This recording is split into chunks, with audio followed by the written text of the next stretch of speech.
வணக்கம்.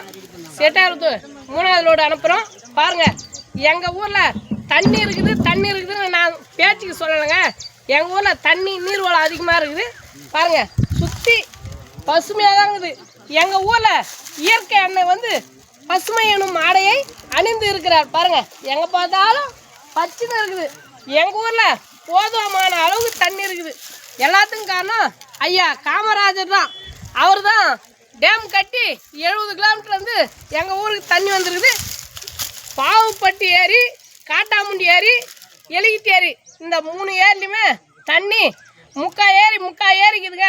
இந்த காய்ச்சல்லையும் முக்கா ஏரிக்குது.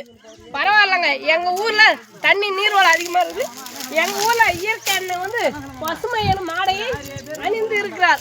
நாங்கள் நல்லா வளமாக இருக்கிறோம். ஆனால் நாங்கள் விளைவிச்ச பொருள்லாம் நல்லா இருக்குது. ஆனால் அதுக்கான விலை தாங்க இல்லை. நம்ம இது போல் சமூகம் சார்ந்தும் விவசாயம் சார்ந்தும் பேசுகிறோம். பாருங்கள், அந்தாண்ட இந்திக்காரங்க லோடு ஏற்றுறாங்க பாருங்கள். அதை இருக்குது பாருங்கள், இந்திக்காரங்க டிராக்டரில் லோடு ஏற்றுறாங்க. நம்ம இதை பாருங்கள், நம்ம பொய் சொல்லலை பாருங்கள்.